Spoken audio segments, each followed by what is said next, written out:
I should probably be a good boy and up here. I'd rather be down here with you all. You know, as Christians, we are in relationship with one another. We're in relationship with Christ. We're in relationship with God. An important part of any relationship is when we think, hope, dream, wish, and pray for the future. Many of us know that the beginning of a pregnancy can set a parent's heads reeling. There might be thoughts about baseball gloves and bicycles, prom gowns and tuxedos, music lessons, maybe swimming lessons, kindergarten and all the grades going up to college and then through to college. The soon-to-be parents' minds are rushing ahead, thinking of the future. And you know, to help them along the way, James Patterson, I just found that this last Friday, James Patterson just released a new autobiographical book about parenting in this tense society of ours.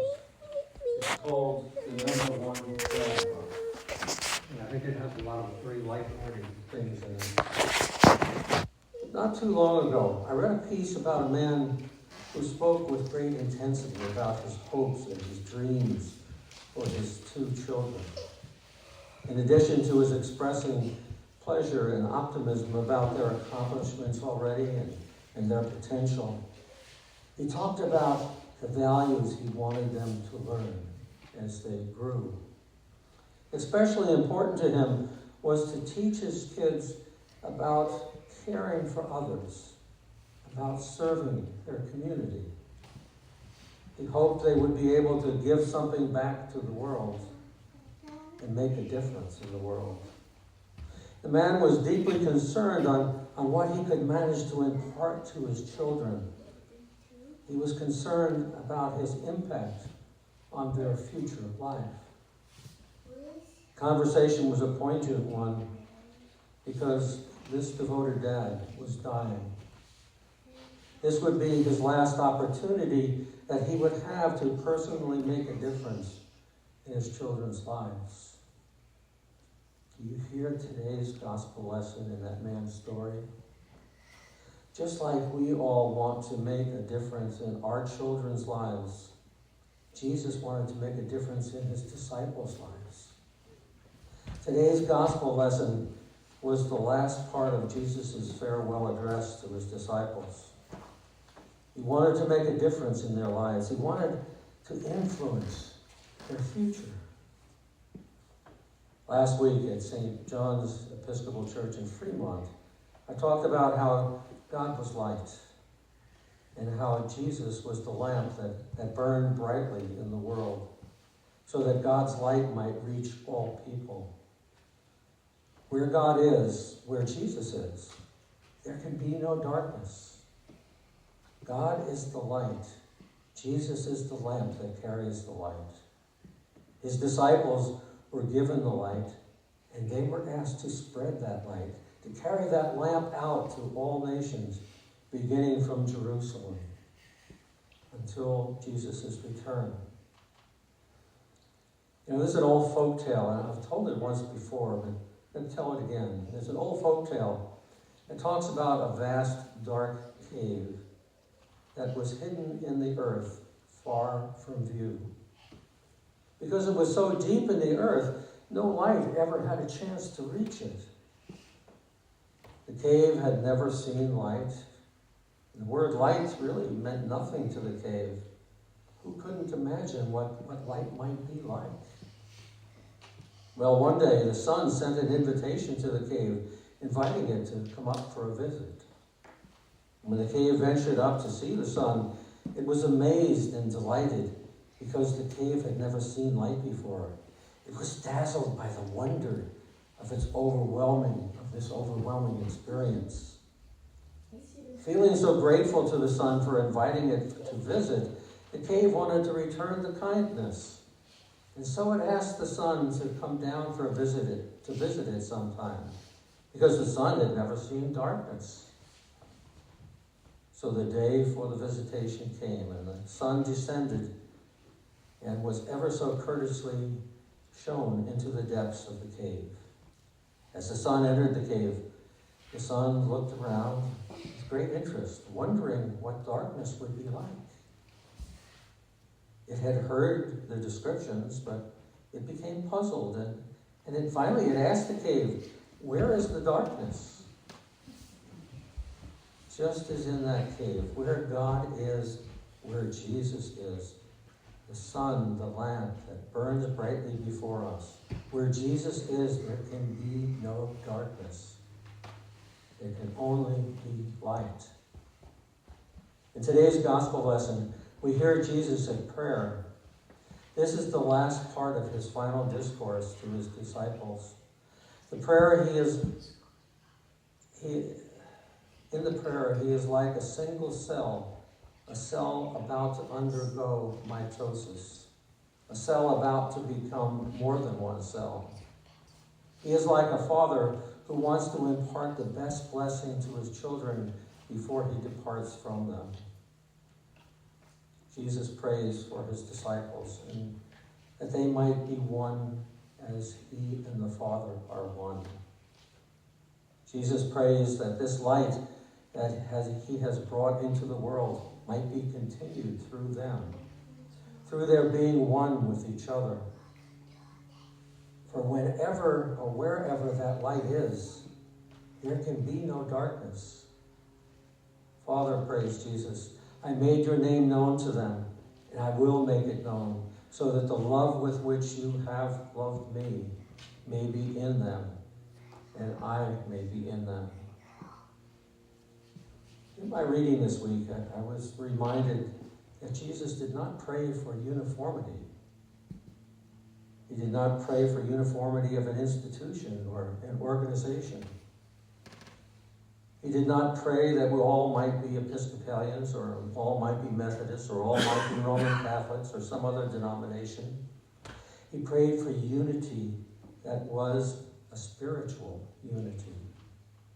He prayed that they might be one as he and the Father are one. He prayed for unity of purpose. Unity of purpose.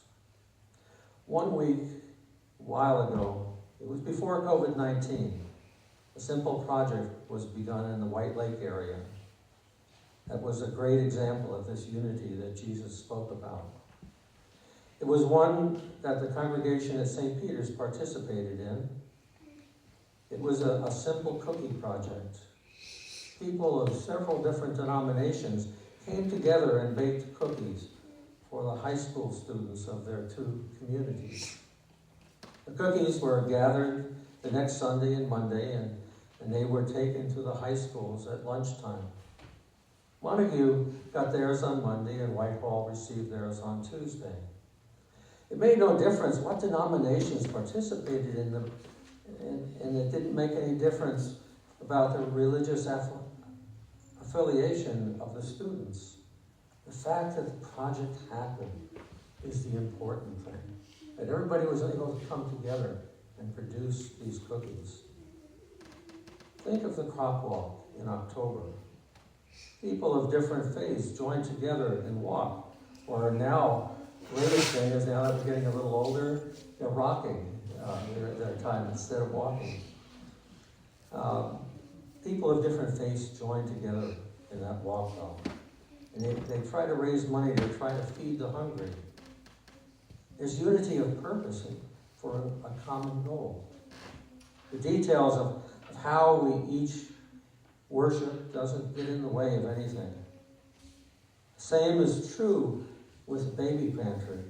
It makes no difference who donates the money or the supplies for the Baby Pantry. It's the fact that it's here, that the children are taken care of. Jesus prayed for that kind of unity, the kind that would allow people to come together for a common purpose. That kind of unity carries light with it. It grows from within and it spreads. On the other hand, uniformity is forced from without.